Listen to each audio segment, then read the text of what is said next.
is what's before you. When the city sells these lots, the buyer must build within 1 year, or the lots come back to the city, or the city has the right to purchase them back at that time. And the theory behind that, of course, is to prevent speculation, for somebody just to buy up all the land and then not do anything with it, you know. So that's why that stipulation is in there. You know, obviously we've had good success with TMI. You know, that's a company that we recruited to town. Dispatch Trucking is there. That's another company that we recruit, and they both have built really beautiful buildings. I mean, I think the taxes there are, you know, are a big asset, plus employment and the vibrancy and, you know, all the things that go with the growth of a city. So anyway, this purchase agreement was before the city council at the last meeting and was tabled. I think from what I understood, some of the city council members felt it would be good to have the potential buyer here to maybe explain the situation, you know, a little better than I have or Joel has. But so with that, I see Mr. Tuppy is here, so you would be up to bat to explain the purchase agreement.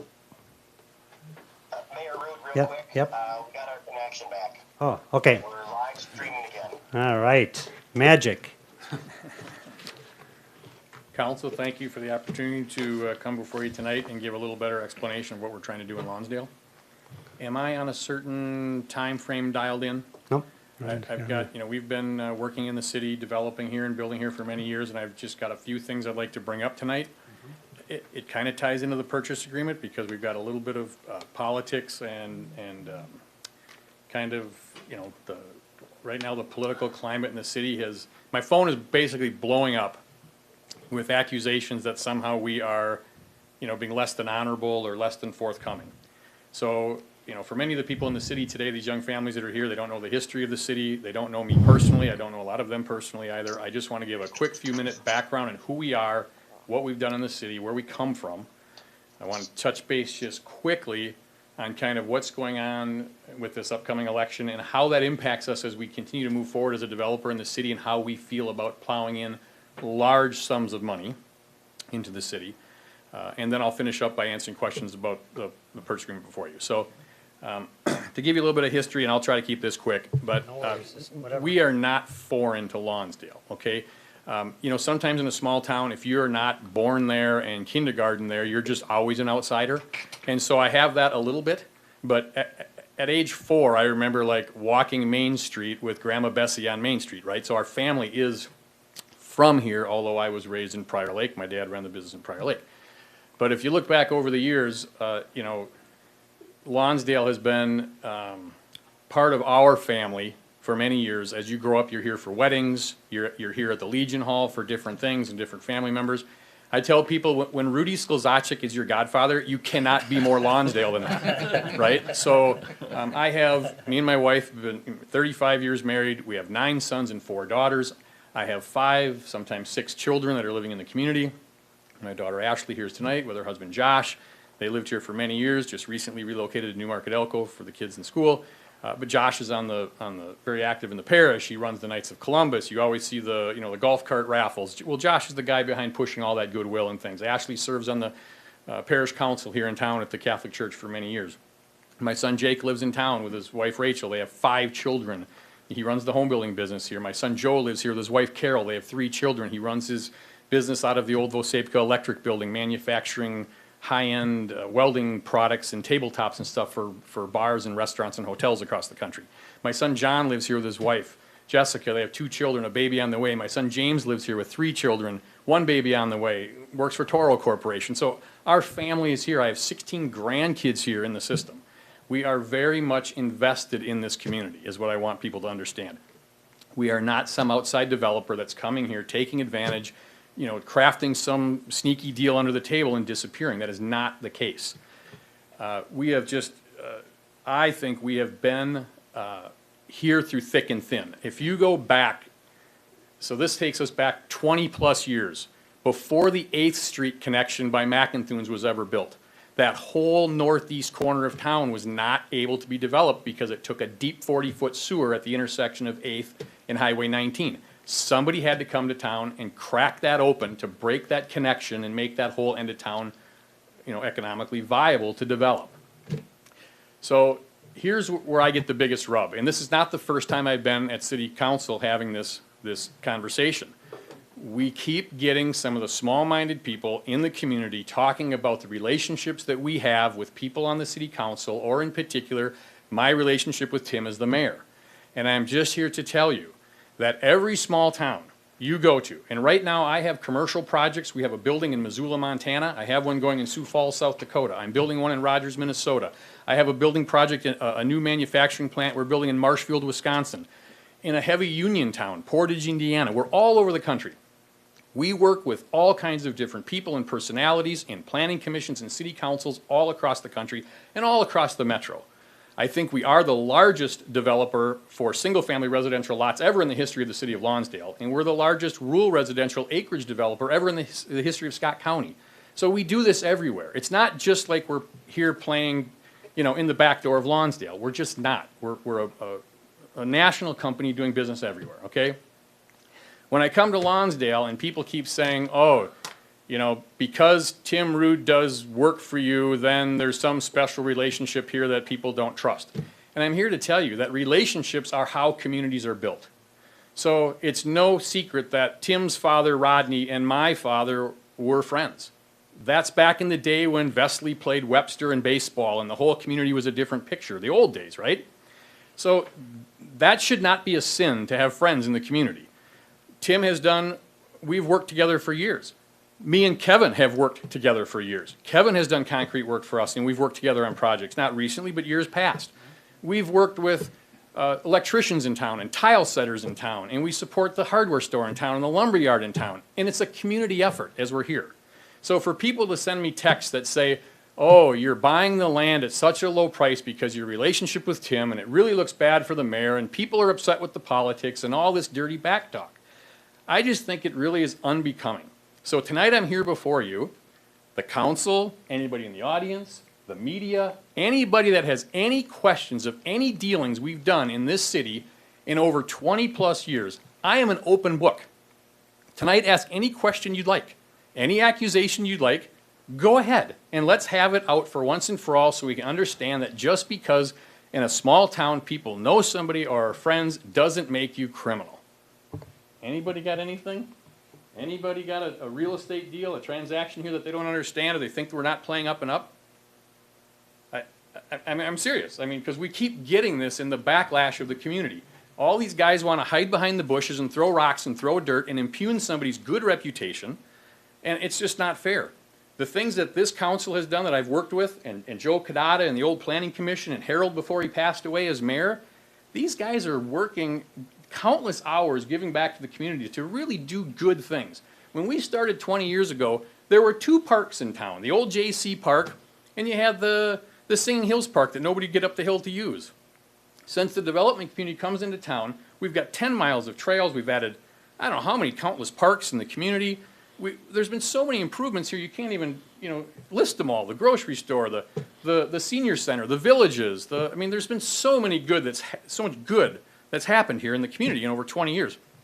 And I'm telling you, if it hadn't been for Tim and Kevin and some of the guys here leveraging their relationships in the work that they do outside of the community, inviting and bringing business in, those development opportunities would have never came here, and Lonsdale would have a lot more of a look like Vesley than it does what we have today. And so I think the whole council needs to be patted on the back for the countless hours and work we've done together.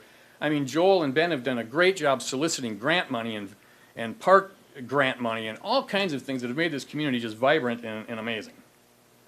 So to get off that whole picture, as the election comes up, we work with anybody. If the city wants to elect a new council, a new mayor, whatever, we work with people all over the country, like I said.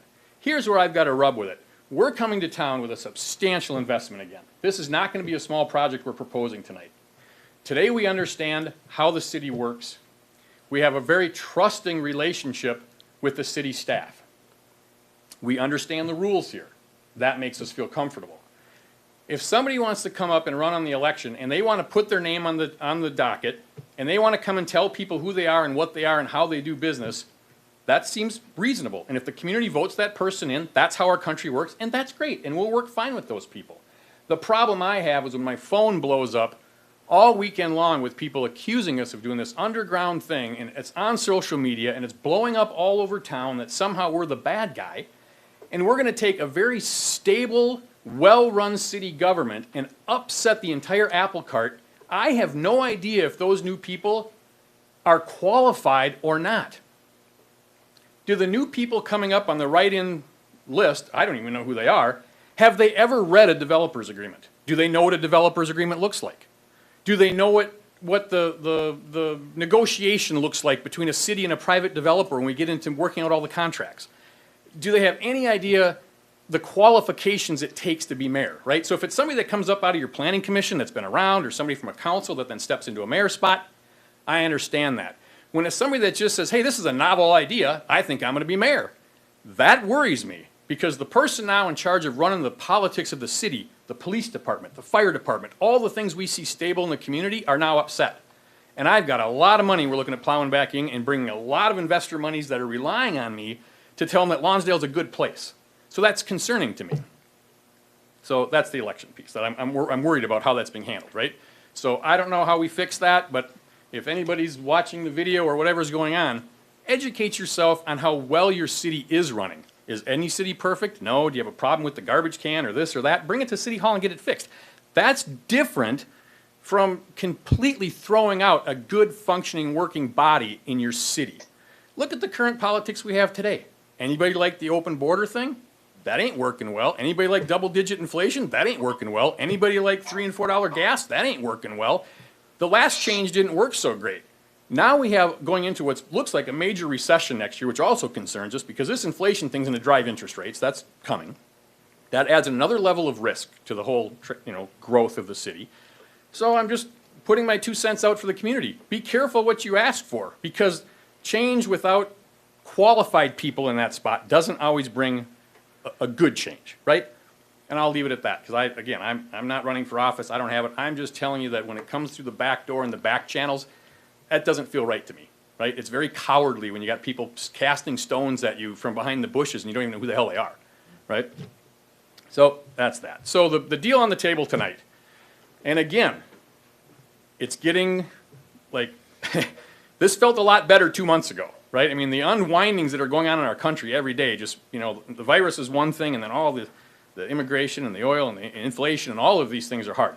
We have been in Lonsdale developing with you guys. 8th Street, we cracked open a $3 million project for that deep sewer I talked about the day the planes hit the towers in 9/11.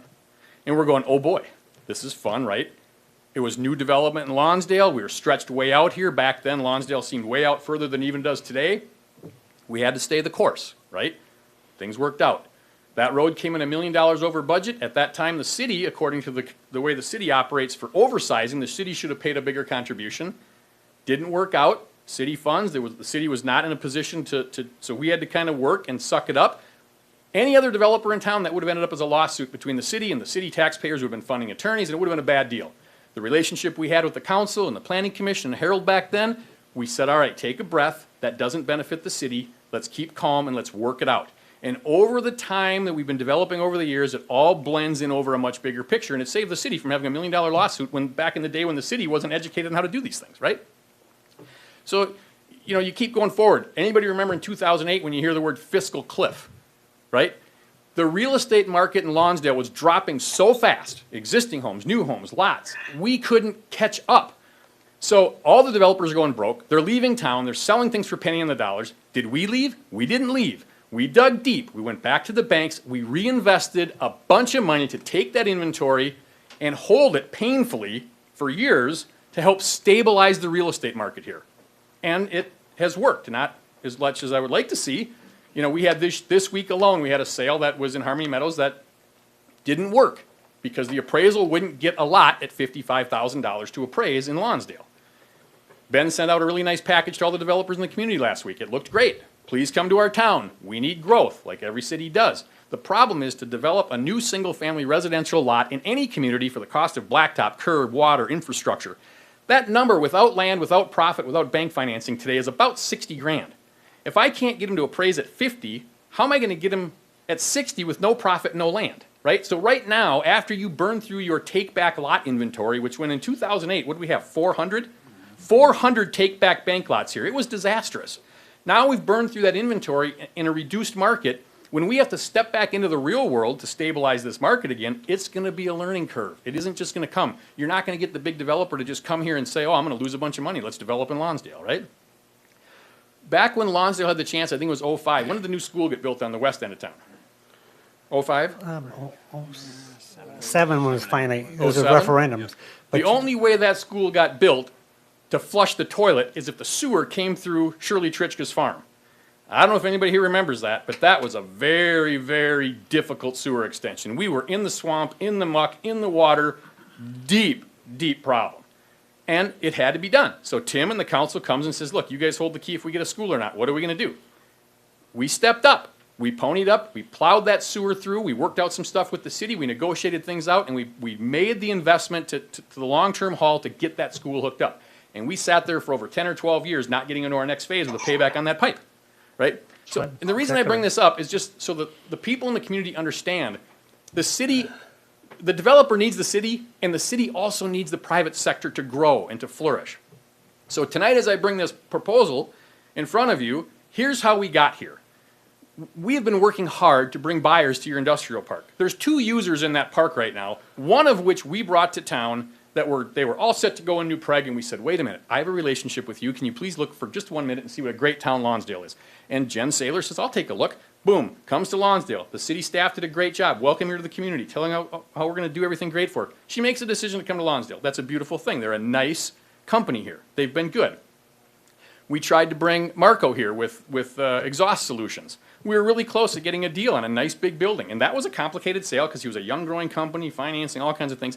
Turns out he had a better opportunity came along, and he runs off to Northfield, right? Then we bring Pete Johnson to town, and Pete builds commercial air filter equipment. Again, the market doesn't click. We can't hit the deal. You know, we're still trying to work that sale.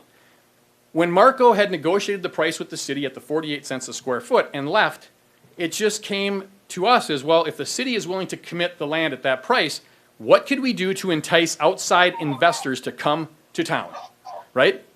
So we've got some guys that are willing to take a chance on Lonsdale if we get an incentive to go there. So when people think, oh, Tupi's out buying lower at the city than he paid or all these things, I'm not building my house and putting a swimming pool there, right? We're using it to build the industrial park, to build tax base and jobs for the community.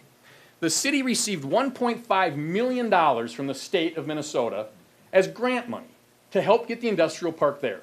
Why do you think the state of Minnesota gives $1.5 million to a city? So that you can be a successful land developer and make a profit on the 1.5? No, they give it so you can bring things to market, to bring opportunity, to make things happen. That's why you get the grant money, to make you competitive in the marketplace against other communities that are closer in or have offer other things. So the idea that the city shouldn't be doing whatever it can do to aggressively secure development into that industrial park is crazy. It's been there for, correct me if I'm wrong, but it's got to be about 10 years. We've been cutting hay on that industrial park for 10 years. Everybody has had access to buy that park. It's been listed. You've had APRO in here. They're the biggest builder in the Air Lake Park in Lakeville. Bruce is a great real estate broker. He's been part of the park. The city's had it on their environmental or their economic development council. That park has been open on the free market for 10 years without a lot of takers that have been able to get a deal together. Now we've secured a big checkbook to come to town and build a 400,000 square feet of incubator space to help get the small business out of his garage. The tile guy who's got his trailer in his garage, the electrician that would love to hire a guy but he can't because his desk is in the mudroom. I mean, those kind of guys that need a leg up where you can't get good industrial commercial space. We don't have a crystal ball. I don't know what the market's going to yield for our concept and our idea.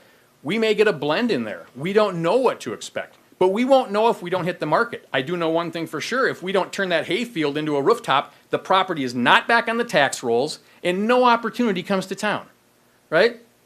Let me do the math for the city and see if everybody can follow through why this is an absolute good thing for the city. The dispatch building right now sits on 3.25 acres of land. The engineering building is about 3 acres of land. The assessed value on those buildings is just over $1 million plus or minus. I got all the numbers in my notes, but you guys would be bored to tears if I do the math for you. Those two buildings generate on average about $30,000 a year each in taxes. Some's got some shop space and office, some's got more manufacturing. If you take the 20 acres we're purchasing from the city and divide it by 3 acres, you get about 6.5 more customers like you have. And those are great business and great customers. But follow the math. $30,000 in taxes, 6 more users, $180,000 in taxes.